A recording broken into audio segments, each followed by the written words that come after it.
कुंडमळा पुलाच्या निधीवरून आता शिवसेना युबीटीचे खासदार संजय राऊत यांनी काही सवाल उपस्थित केलेत। या पुलासाठी मंजूर झालेले 8 कोटी गेले कुठे असा प्रश्न राऊतांनी विचारलाय। 8 कोटी रुपये मंजूर मात्र सही 80,000च्या पत्रावर असा आरोप राऊतांनी तत्कालीन मंत्री रवींद्र चव्हाण यांच्यावर केलाय। तर संजय राऊत फक्त आरोपच करतात असं उत्तर मुख्यमंत्री देवेंद्र फडणवीस यांनी दिलंय।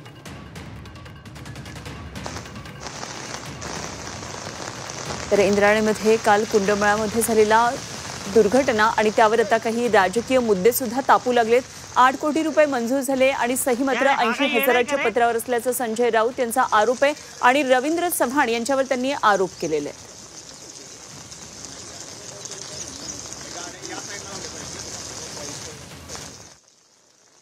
कागदावरती म्हणे हे पैसे मंजूर झाले किती?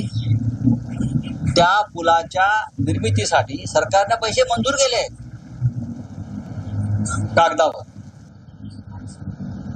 मग पूल का नाही झाला? पैसे गेले कुठे? मंजूर झालेले पैसे गेले कुठे? मंत्री सही करताना सुद्धा किती नॉन सिरियस असतात, झोपून असतात। अशा 8 कोटीचं काम आहे असं मी ऐकलं, पण पत्रावर सही आहे 80,000।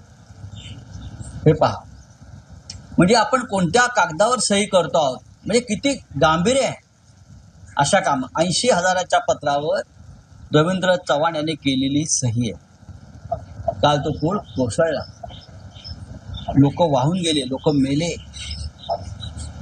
हे या सरकारचं, मंत्र्यांचं आणि भाजपा पुढाऱ्यांचं जनतेच्या प्रती असलेलं प्रेम। काही लोक देशाच्या सेनेवर आरोप करतात, देशाच्या शौर्यावर आरोप करतात, त्यांना गल्लीपासून दिल्लीपर्यंत फक्त आरोपाचं पडलं आणि अशा लोकांना उत्तर द्यायला बसलो नाही येते।